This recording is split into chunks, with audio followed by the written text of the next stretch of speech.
உன் தலையெழுத்தை மாற்றும் முருகன். ஆமாம், இது திருச்செந்தூர் ரகசியம். உன் வாழ்க்கையில் எத்தனை முறையை நீ கேட்டிருப்பாய், என் தலையெழுத்தே இப்படித்தான், என்ன செய்தாலும் ஒன்றும் சரியாக மாறல, எல்லாருக்கும் நல்லது நடக்குது, ஆனா எனக்கு மட்டும் ஏன் இப்படி? இந்த கேள்வி உன் மனசுல இருந்தா இப்போ இந்த வார்த்தையை கவனமா கேள். உன் தலையெழுத்தை மாற்றும் இடம் ஒன்று இருக்கிறது, அது திருச்செந்தூர். இது சாதாரண கோவில் இல்லை. இது கடலுக்கும் கரைக்கும் நடுவில், உன் வாழ்க்கைக்கும் உன் விதிக்கும் நடுவில் நிற்கிற முருகன். நீ தோற்ற இடங்களை முருகன் பார்த்திருக்கான். நீ அவமானப்பட்ட நொடிகளை முருகன் கேட்டிருக்கான். நீ அழுது தூங்கிய இரவுகளையும் விழித்து விழித்து யோசித்த அந்த நிமிடங்களையும் இந்த திருச்செந்தூர் மணல் மறக்கல.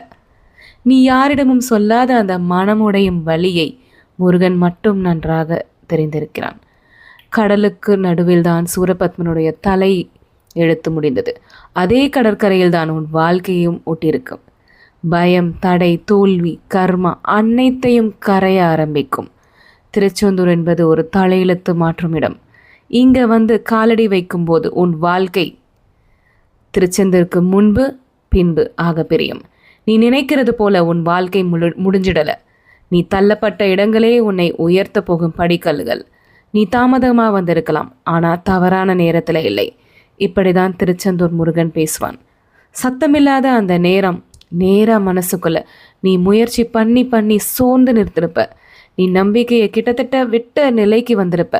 அப்போ நேரத்துல தான் முருகன் உன் முன்னாடி நிற்கிறான். இன்னும் ஒரு படிவை, இன்னும் கொஞ்சம் தாங்கு, நான் இப்போ வேலையை பார்க்குறேன்.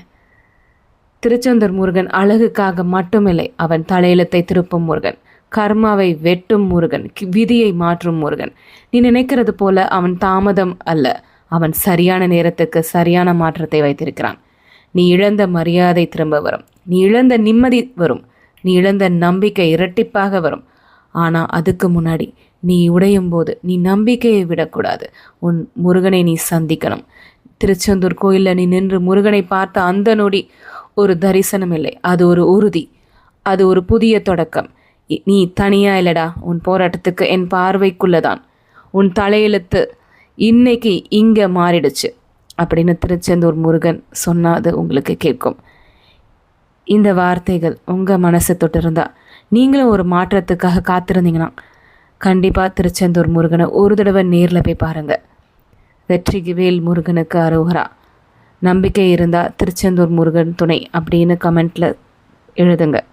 நன்றி.